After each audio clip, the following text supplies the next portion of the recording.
surrounded by regenerating Tao Kings, and the Minotaur Queen is just sitting back and watching them struggle? That sounds like an absolute nightmare, but our boy with the Guildmaster stood 10 toes down and handled business. It really was. Kwan's tearing through Tao Kings, but they're just regenerating. He starts to realize they'll never make it to the Queen unless they figure out something drastic. That's when he remembers what the chairman said about knowing your limits and protecting what matters. That's when Taehyun jumps in with his big plan, using his King Knight spirit to grab the Minotaur Queen and holds her down. Then Kwan attacks while he has the Queen pinned. And when that wasn't enough, Taehyun went into full Uchiha level 2. It was a wrap after that. After Taehyun's predation skill consumed the Minotaur Queen, cracks spread through the walls of the dark, foreboding lair, and the space itself began to disintegrate.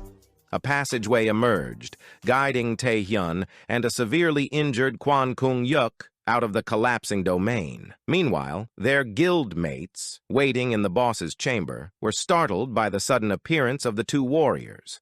As the dust cleared, they saw Taehyun supporting the unconscious Kwan, reassuring everyone with a weary smile. Overcome with relief, Park Sunu, Secretary Kim, and the rest of the guild embraced them, celebrating their narrow victory. In the aftermath, the guild discovered hidden treasures within the labyrinth, including a rare elixir, the Fountain of Vitality. Given in recognition of their heroism, the elixir would benefit Taehyun and Kwan, though it could not fully make up for Kwan's lost arm. Kwan accepted it gratefully, reflecting, "Better something than nothing." Following the victory, the villains who had infiltrated the labyrinth were identified and captured, while the players recuperated from the arduous raid.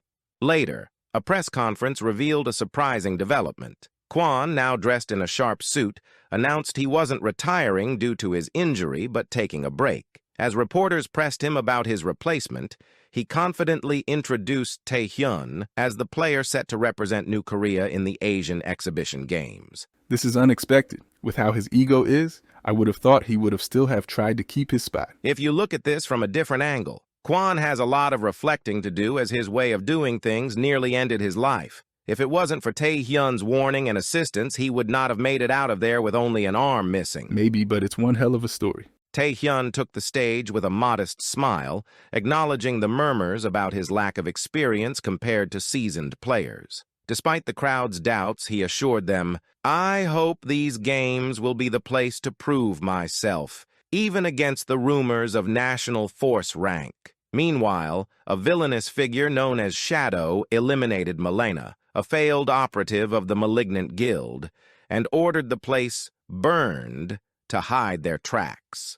Reflecting on the raid, he grew intrigued by Taehyun's potential, realizing that the upcoming games would be far more interesting than anticipated. Taehyun entered a meeting room filled with New Korea's top-ranked players, all set to join him at the Asian Exhibition Games. They greeted him with varying degrees of skepticism and encouragement, with one player remarking, "I knew you'd join us eventually, just didn't think it'd be this soon." With everyone present, the chairman addressed the team. "It's been chaotic, but we're all here. Let's begin our strategy meeting for the games." At the strategy meeting for the Asian Exhibition Games, the chairman began by explaining the history and purpose of the tournament. He shared that after the discovery of the Abyss and the emergence of awakening powers, the self-defense forces across Asian countries united to combat a surge of demons and monsters.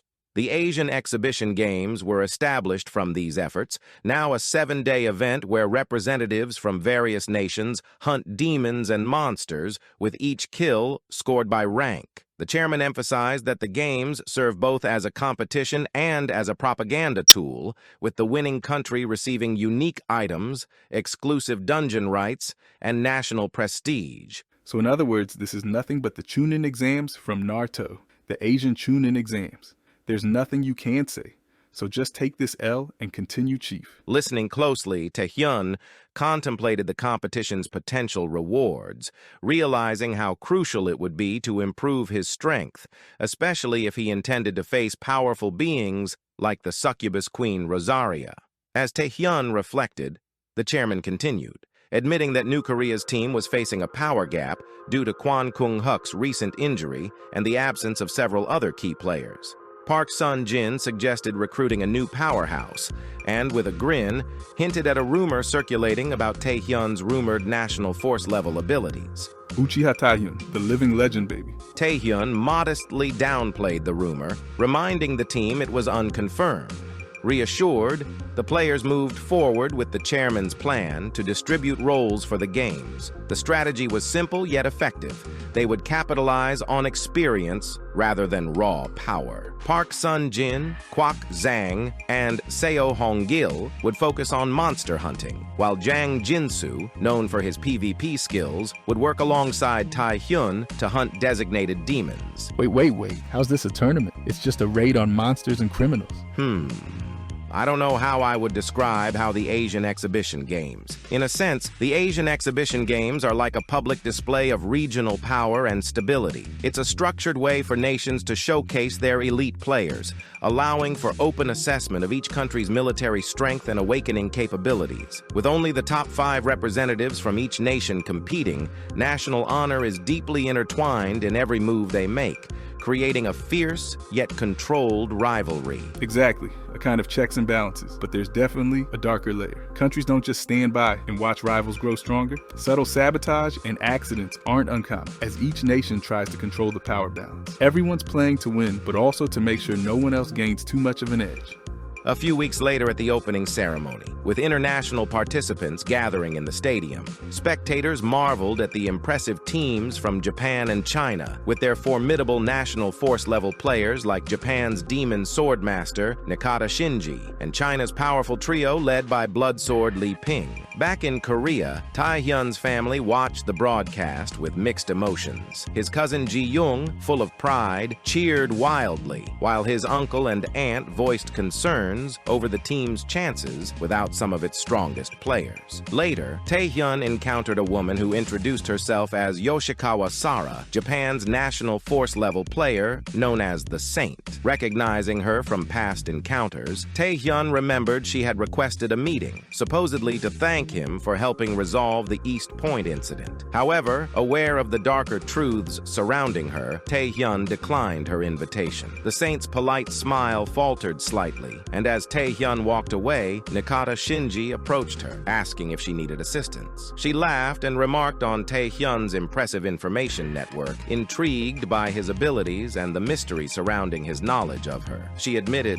"Others may see him as another rising powerhouse, but he's much more. I hope he becomes mine, eventually." And with that being said, it's time to go. Time to go? Go where? To dive into regression with the King's Power. Oh yeah, I'm taking an announcer with me since this is like a sporting event. Okay, I can't say I saw that coming, but for those that wanted to know where in the novel world I stopped at, it's chapter 72. If you're finding this story engaging, feel free to drop a comment below. I'd love to discuss the unfolding narrative and hear your thoughts. And if you're enjoying the tales shared, don't forget to hit that like button. For more captivating stories like this, simply click on any of the links by my side, and together, let's dive into more immersive worlds. Your feedback and interaction make this journey all the more exciting.